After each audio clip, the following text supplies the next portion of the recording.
ಸಚಿವ ದಿನೇಶ್ ಗುಂಡೂರಾವ್ ಸರ್ಕಾರಿ ಆಸ್ಪತ್ರೆಯೊಂದಕ್ಕೆ ದಿಢೀರ್ ಭೇಟಿ ಕೊಟ್ಟಿದ್ದಾರೆ.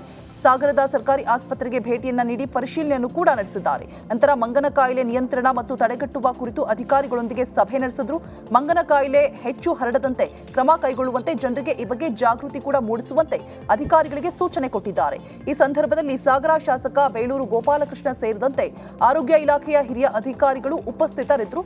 ತದನಂತರ ಸೊರಬದ ಆಸ್ಪತ್ರೆಗೂ ಕೂಡ ಭೇಟಿಯನ್ನ ನೀಡಿ ಪರಿಶೀಲನೆಯನ್ನ ಮಾಡಿದ್ದಾರೆ. ಈ ವೇಳೆ ಸಚಿವ ಮಧು ಬಂಗಾರಪ್ಪ ಸಾಥ್ ಕೊಟ್ಟಿದ್ದಾರೆ. ಮಾಜಿ ಸಂಸದ ಜಿಎಂ ಸಿದ್ದೇಶ್ವರ್ಗೆ ಎಸ್ಎ ರವೀಂದ್ರನಾಥ್ ಪರೋಕ್ಷವಾಗಿ ಟಾಂಗ್ ಕೊಟ್ಟಿದ್ದಾರೆ. ದಾವಣಗೆರೆಯಲ್ಲಿ ನಡೆದ ತಮ್ಮ ಹುಟ್ಟುಹಬ್ಬದಲ್ಲಿ ಮಾತನಾಡಿದ ಅವರು, ಯಡಿಯೂರಪ್ಪನವರು ಬಿಜೆಪಿ ಪಕ್ಷವನ್ನ ಕಟ್ಟಿ ಬೆಳೆಸಿದ್ದಾರೆ. ನಾವು ಕೂಡ ಜಿಲ್ಲೆಯಲ್ಲಿ ಪಕ್ಷ ಸಂಘಟನೆಗೆ ಶ್ರಮ ವಹಿಸಿದ್ದೇವೆ. ಆದರೆ ಇಷ್ಟು ದಿನ ಗ್ರಹಣ ಹಿಡಿದಿತ್ತು, ಅದು ಈಗ ಬಿಟ್ಟು ಹೋಗಿದೆ. ಗ್ರಹಣ ಬಿಟ್ಟು ಹೋದ ಮೇಲೆ ನಾವೆಲ್ಲ ಒಟ್ಟಾಗಿ ಸೇರಿ ಪಕ್ಷ ಕಟ್ಟಬೇಕಿದೆ ಅಂತ ಮಾತಿನಲ್ಲೇ ಪರೋಕ್ಷವಾಗಿ ತೆಗೆದಿದ್ದಾರೆ. ಅದರಿಂದ ಇನ್ನು ಮುಂದಿನ ದಿನಗಳಾಗಿ ಭಾರತೀಯ ಜನತಾ ಪಾರ್ಟಿ ಚೆನ್ನಾಗಾಗ್ತದೆ ಅಂತಕ್ಕಂಥದ್ದನ್ನ ಹೇಳ್ತಾ, ನನ್ನ ಹುಟ್ಟುಹಬ್ಬಕ್ಕೆ ಇಷ್ಟೊಂದು ಜನ ಸೇರಿ ಮಾಡಿ ನನಗೆ ಆರೈಸ್ತಕ್ಕಂಥದ್ದು ಮಾಡಿದ್ದೀರಿ.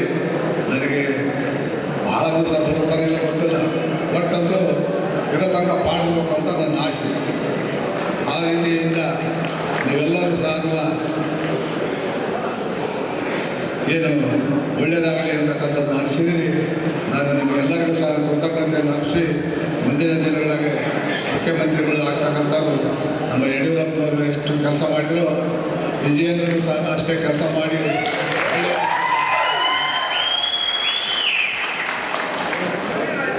ಕರ್ನಾಟಕದಾಗೆ ಮುಂದಿನ ದಿನಗಳಿಗೆ ಭಾರತೀಯ ಜನತಾ ಪಾರ್ಟಿಯ ಶಕ್ತಿ ಜಾಸ್ತಿಯಾಗಿ ಮೆಜಾರಿಟಿ ಬಹುಮತ ಬರ್ತಕ್ಕಂಥದ್ದು ಆಗ್ತದೆ ಅಂತಕ್ಕಂಥದ್ದಕ್ಕೆ ನಮ್ಮ ಚಿಂತನೆಯನ್ನು ಮಾಡಿದ್ದೀವಿ. ಆ ರೀತಿ ಆಗಲಿ ಅಂತಕ್ಕಂಥದ್ದು ಆಶಿಸಿ ನೀವೆಲ್ಲರೂ ಸಹ ನನಗೆ ಆರೈಸಲಿಕ್ಕೆ ಬಂದವರಿಗೆ. ಸಚಿವ ಜಮೀರ್ ಆಪ್ತ ಎಸ್ಎ ಖಾದರ್ಗೆ ಸರ್ಕಾರಿ ವಕೀಲ ಹುದ್ದೆ ಒಲಿದಿದೆ. ವಿಜಯಪುರ ಹಿರಿಯ ಶ್ರೇಣಿ ನ್ಯಾಯಾಲಯಕ್ಕೆ ಅಪರ ಸರ್ಕಾರಿ ವಕೀಲ ಹುದ್ದೆಗೆ ನೇಮಕಗೊಂಡಿದ್ದಾರೆ. ಹಲವು ಕ್ರಿಮಿನಲ್ ಮೊಕದ್ದಮೆ ಹೊಂದಿರುವ ವಕೀಲ ಖಾದರ್ಗೆ ಸರ್ಕಾರಿ ಹುದ್ದೆ ಸಿಕ್ಕಿರೋದು ಹಲವು ಚರ್ಚೆಗೆ ಗ್ರಾಸವಾಗಿದೆ. ಈ ಬಗ್ಗೆ ಪ್ರತಿಕ್ರಿಯಿಸಿರುವ ಖಾದ್ರಿ, ನಾನು ಆರೋಪಿಯಷ್ಟೇ ಅಪರಾಧಿಯಲ್ಲ, ಕಾನೂನು ಪ್ರಕಾರವೇ ನನಗೆ ಸರ್ಕಾರ ಹುದ್ದೆ ಕಲ್ಪಿಸಿದೆ ಎಂದಿದ್ದಾರೆ. ಯಾವುದು ಎಲ್ಲಿಯೂ ಇಲ್ಲೇ ಇಲ್ಲ, ಮಾಡಬೇಕಂತೂ ಎಲ್ಲಿಯೂ ಇಲ್ಲೇ ಇಲ್ಲ. ಆಯಾ ನಗರ ಆಯಾ ಜಿಲ್ಲೆಯಲ್ಲಿ ವಕೀಲ ವೃತ್ತಿ ಮಾಡ್ಕೋತ ಬಂದಿದ್ದ ನ್ಯಾಯವಾದಿಗಳಲ್ಲಿ ಒಳ್ಳೆ ಎಕ್ಸ್ಪೀರಿಯನ್ಸ್ ಹೊಂದಿದವರು ಮತ್ತು ಒಳ್ಳೆ ನಾಲೇಜ್, ಕಾನೂನು ಬಗ್ಗೆ ಒಳ್ಳೆ ನಾಲೇಜ್ ಇದ್ದವ್ರನ್ನೂ ಸರ್ಕಾರ ನೇಮಕ ಮಾಡ್ತದೆ.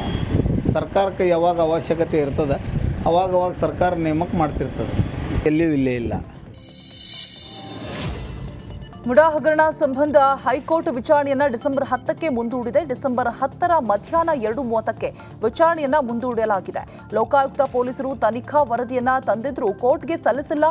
ಪ್ರಕರಣವನ್ನ ಸಿಬಿಐಗೆ ವಹಿಸುವಂತೆ ಕೋರಿ ಸಾಮಾಜಿಕ ಕಾರ್ಯಕರ್ತ ಸ್ನೇಹಮಯಿ ಕೃಷ್ಣ ಕೋರ್ಟ್ನಲ್ಲಿ ಅರ್ಜಿಯನ್ನ ಸಲ್ಲಿಸಿದ್ದಾರೆ. ಚಿತ್ರದುರ್ಗದ ರೇಣುಕಾಸ್ವಾಮಿ ಕೊಲೆ ಕೇಸ್ನ 2ನೇ ಆರೋಪಿ ನಟ ದರ್ಶನ್ ಜಾಮೀನು ಅರ್ಜಿ ಮುಂದೂಡಿಕೆಯಾಗಿದೆ. ಹೈಕೋರ್ಟ್ ನ್ಯಾಯಮೂರ್ತಿ ವಿಶ್ವಜಿತ್ ಶೆಟ್ಟಿ ಅವರಿದ್ದ ಏಕಸದಸ್ಯ ಪೀಠ ದರ್ಶನ್ ಬೇಲ್ ಅರ್ಜಿ ವಿಚಾರಣೆಯನ್ನ ನವೆಂಬರ್ 28ಕ್ಕೆ ಮುಂದೂಡಿದೆ. ಉಡುಪಿ ನಗರದಲ್ಲಿ ಕಳೆದ 1.5 ವರ್ಷದಿಂದ ಮನ ಬಂದಂತೆ ತಿರುಗಾಡ್ತಾ ಇದ್ದ ವ್ಯಕ್ತಿಯನ್ನ ರಕ್ಷಣೆ ಮಾಡಲಾಗಿದೆ. ಮಾನಸಿಕ ಅಸ್ವಸ್ಥತೆಯಿಂದ ಬೀದಿ ಪಾಲಾಗಿದ್ದ ಬಿಎಸ್ಸಿ ಪದವೀಧರರನ್ನ ವಿಶು ಶೆಟ್ಟಿ ಅಂಬಾಲಪಾಡಿ ಎಂಬುವವರು ರಕ್ಷಣೆ ಮಾಡಿದ್ದಾರೆ. ಮಂಜೇಶ್ವರದ ದೈಗೋಳಿಯ ಶ್ರೀ ಸಾಯಿ ಸೇವಾಶ್ರಮಕ್ಕೆ ಸೇರಿಸಿದ್ದಾರೆ. ಮಲ್ಪೆ ಪಂದುಬೆಟ್ಟುವಿನ ಪ್ರಶಾಂತ್ ಸಾಲಿಯಾನ್ ಪ್ರತಿಭಾವಂತ ವ್ಯಕ್ತಿಯಾಗಿದ್ದಾರೆ. ಯಾವುದೋ ವಿಷಯಕ್ಕೆ ಮನನೊಂದು ಮಾನಸಿಕ ಅಸ್ವಸ್ಥರಾಗಿ ಚಿಕಿತ್ಸೆಯನ್ನ ಪಡೆಯದೆ ಬೀದಿ ಪಾಲಾಗಿದ್ರು. ಸಾರ್ವಜನಿಕರ ವಿನಂತಿಯ ಮೇರೆಗೆ ವಿಶು ಶೆಟ್ಟಿ ರಕ್ಷಿಸಿ ಜಿಲ್ಲಾ ಆಸ್ಪತ್ರೆಯಲ್ಲಿ ಪ್ರಥಮ ಚಿಕಿತ್ಸೆಯನ್ನ ಕೊಡಿಸಿ ಆಶ್ರಮಕ್ಕೆ ಬಿಟ್ಟು ಬಂದಿದ್ದಾರೆ. ಸಾಮಾಜಿಕ ಜಾಲತಾಣದಲ್ಲಿ ಕೋಮು ವೈಷಮ್ಯದ ಪೋಸ್ಟ್ ಹಾಕಿದ ಹಿನ್ನೆಲೆ ಬಿಜೆಪಿ ಕಾರ್ಯಕರ್ತೆ ಶಕುಂತಲಾ ನಟರಾಜ್ ವಿರುದ್ಧ ಎಫ್ಐಆರ್ ದಾಖಲಾಗಿದೆ. ಎಕ್ಸ್ ಖಾತೆಯಲ್ಲಿ ಕೋಮು ವೈಷಮ್ಯದ ಪೋಸ್ಟ್ ಹಾಕಿರುವ ಆರೋಪ ಕೇಳಿಬಂದಿದೆ. ತುಮಕೂರಿನ ಜಯನಗರ ಪೊಲೀಸ್ ಠಾಣೆಯಲ್ಲಿ ಎಫ್ಐಆರ್ ದಾಖಲಾಗಿದೆ. ಸಂಚಾರ ನಿರ್ಬಂಧಿಸಲಾಗಿರುವ ಕಿರುಸೇತುವೆಗೆ ಪರ್ಯಾಯವಾಗಿ ಮಣ್ಣಿನ ತಾತ್ಕಾಲಿಕ ರಸ್ತೆ ನಿರ್ಮಿಸುವಂತೆ ಆಗ್ರಹಿಸಿ ಪ್ರೊಟೆಸ್ಟ್ ಮಾಡಲಾಗಿದೆ. ಮಂಗಳೂರು ಹೊರವಲಯದ ಉಳಾಯಿಬೆಟ್ಟು ಕಿರುಸೇತುವೆಯಲ್ಲಿ ಘನವಾಹನ ಸಂಚಾರ ನಿಷೇಧಿಸಿ 6 ತಿಂಗಳಾಗಿದೆ. ಇದರಿಂದ ಸ್ಥಳೀಯರು ಸಂಕಷ್ಟಕ್ಕೊಳಗಾಗಿದ್ದಾರೆ. ಜಿಲ್ಲಾಡಳಿತ ಕಿರುಸೇತುವೆ ನಿರ್ಮಿಸುವ ಭರವಸೆಯನ್ನ ನೀಡಿತ್ತಾದರೂ ಕೂಡ ಈವರೆಗೆ ಯಾವುದೇ ಕೆಲಸ ಆಗಿಲ್ಲ. ಅಲ್ಲದೆ ಗ್ರಾಮಸ್ಥರ ಮನವಿಗಳಿಗೂ ಕೂಡ ಅಧಿಕಾರಿಗಳು ಸರಿಯಾಗಿ ಸ್ಪಂದಿಸ್ತಾ ಇಲ್ಲ ಅಂತ ಜನ ಆಕ್ರೋಶವನ್ನ ಹೊರಹಾಕಿದ್ದಾರೆ.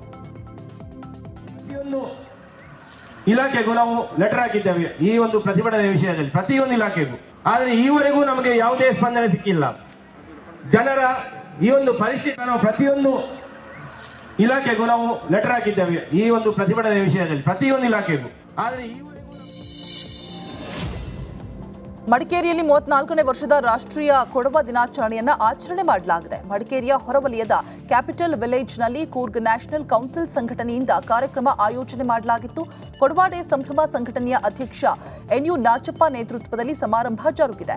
ಕೊಡವ ಸಂಪ್ರದಾಯದಂತೆ ಕೊಡವರು ಬಾಳೆ ದಿಂಡು ಕಡಿದು ಗಾಳಿಯಲ್ಲಿ ಗುಂಡು ಹಾರಿಸಿ ಸಂಭ್ರಮಿಸಿದ್ದಾರೆ. ಈ ವೇಳೆ ಪ್ರತ್ಯೇಕ ಸಂಸದರ ಸ್ಥಾನಕ್ಕಾಗಿ ಆಗ್ರಹಿಸಲಾಯಿತು. ಧಾರವಾಡ ಪ್ರತ್ಯೇಕ ಪಾಲಿಕೆ ಘೋಷಣೆ ವಿಳಂಬ ಹಿನ್ನೆಲೆ ಪ್ರತ್ಯೇಕ ಪಾಲಿಕೆ ಹೋರಾಟಗಾರರು ಆಕ್ರೋಶಗೊಂಡಿದ್ದಾರೆ. ಹುದಾ ಪಾಲಿಕೆ ಆಯುಕ್ತರ ಕಚೇರಿಗೆ ಘೇರಾವ್ ಹಾಕಿದ್ದಾರೆ. ಪ್ರತ್ಯೇಕ ಪಾಲಿಕೆ ಸಾಧಕ ಬಾಧಕ ವರದಿಯನ್ನ ಸರ್ಕಾರ ಕೇಳಿತ್ತು. ಆದರೆ ವರದಿ ನೀಡುವಲ್ಲಿ ಪಾಲಿಕೆ ಆಯುಕ್ತರು ವಿಳಂಬವನ್ನ ಮಾಡ್ತಾ ಇದ್ದಾರೆ ಎಂಬ ಆರೋಪ ಕೇಳಿ ಬಂದಿದೆ. ಇನ್ನು ಆಯುಕ್ತರ ಭರವಸೆ ಹಿನ್ನೆಲೆ ಘೇರಾವ್ ವಾಪಸ್ ಪಡೆಯಲಾಗಿದೆ. ಸಫಾರಿ ಪ್ರಿಯರಿಗೆ ಹುಲಿರಾಯ ಪೋಸ್ಟ್ ಕೊಟ್ಟು ಖುಷಿಗೊಳಿಸಿದ್ದಾನೆ. ಸಫಾರಿ ವಾಹನಗಳಿಗೆ ಅಡ್ಡ ನಿಂತು ಹುಲಿರಾಯನ ಪೋಸ್ಟ್ ಕೊಟ್ಟಿದ್ದಾನೆ. ಇನ್ನು ನಾಗರಹೊಳೆ ರಾಷ್ಟ್ರೀಯ ಉದ್ಯಾನವನದ ದಮ್ಮನಕಟ್ಟೆಯಲ್ಲಿ ಈ ದೃಶ್ಯ ಕಂಡು ಬಂದಿದೆ. ಸಫಾರಿಗರು ಸುಮಾರು 15 ನಿಮಿಷ ಹುಲಿರಾಯನ ದರ್ಶನವನ್ನ ಪಡೆದು ಎಂಜಾಯ್ ಮಾಡಿದ್ದಾರೆ. ವನ್ಯಜೀವಿ ಛಾಯಾಗ್ರಾಹಕ ನಾಗೇಶ್ ವನಸಿರಿ ನಾಡು ಕ್ಯಾಮೆರಾದಲ್ಲಿ ಹುಲಿರಾಯ ಸೆರೆಯಾಗಿದ್ದಾನೆ. ರಾಯಚೂರಲ್ಲಿ ಬೈಕ್ನಲ್ಲಿ ಬಂದ ಖದೀಮನೊಬ್ಬ ಮಹಿಳೆಯ ಸರಾಗದು ಎಸ್ಕೇಪ್ ಆಗಿದ್ದಾನೆ. ಮಾನ್ವಿ ಪಟ್ಟಣದಲ್ಲಿ ಘಟನೆ ನಡೆದಿದೆ. ವಿನೋದ ಎಂಬಾಕೆ ಧರಿಸಿದ 35 ಗ್ರಾಂ ಚಿನ್ನದ ಸರವನ್ನ ಕದ್ದು ಪರಾರಿಯಾಗಿದ್ದಾನೆ. ಇಬ್ಬರು ಮಹಿಳೆಯರು ಮಗು ಜೊತೆ ದೇವಸ್ಥಾನದ ಕಡೆ ಹೊರಟಿದ್ರು. ಈ ವೇಳೆ ಬೈಕ್ನಲ್ಲಿ ಬಂದ ದುಷ್ಕರ್ಮಿ ಉಪಚುನಾವಣೆಯಲ್ಲಿ ಪಕ್ಷ ವಿರೋಧಿ ಚಟುವಟಿಕೆ ಹಿನ್ನೆಲೆ ಶಿಗ್ಗಾಂವಿ ಬೈ ಎಲೆಕ್ಷನ್ನಲ್ಲಿ ಪಕ್ಷ ವಿರೋಧಿ ಚಟುವಟಿಕೆ ಆರೋಪ ಕೇಳಿ ಬರ್ತಾ ಇದೆ. ಬಿಜೆಪಿಯಿಂದ 6 ವರ್ಷ ಕಾಲ ಇಬ್ಬರನ್ನ ಉಚ್ಚಾಟನೆ ಮಾಡಲಾಗಿತ್ತು. ಶ್ರೀಕಾಂತ ದುಂಡಿಗೌಡರ ಸಂಗಮೇಶ ಕಂಬಾಳಿ ಮಠ ಉಚ್ಚಾಟನೆ ಮಾಡಲಾಗಿತ್ತು. ಬಿಜೆಪಿ ಟಿಕೆಟ್ ಆಕಾಂಕ್ಷಿಯಾಗಿದ್ದ ಶ್ರೀಕಾಂತ್ ದುಂಡಿಗೌಡರ ರಾಜ್ಯ ಬಿಜೆಪಿ ಶಿಸ್ತು ಸಮಿತಿ ಅಧ್ಯಕ್ಷರಿಂದ ಉಚ್ಚಾಟನೆ ಆದೇಶವನ್ನು ಕೂಡ ಹೊರಡಿಸಲಾಗಿದ್ದು, ಉಚ್ಚಾಟನೆ ಮಾಡಿ ಬಿಜೆಪಿ ಜಿಲ್ಲಾಧ್ಯಕ್ಷ ಅರುಣ್ ಕುಮಾರ್ ಪೂಜಾರ ಆದೇಶವನ್ನ ಹೊರಡಿಸಿದ್ದಾರೆ. ಉಪಚುನಾವಣೆಯಲ್ಲಿ ಪಕ್ಷ ವಿರೋಧಿ ಚಟುವಟಿಕೆ ಹಿನ್ನೆಲೆ ಶ್ರೀಕಾಂತ್ ದುಂಡಿಗೌಡರ ಮತ್ತು ಸಂಗಮೇಶ ಕಂಬಳಿ ಮಠ ಬಿಜೆಪಿ ಪಕ್ಷದಿಂದ ಉಚ್ಚಾಟನೆ ಮಾಡಲಾಗಿದೆ.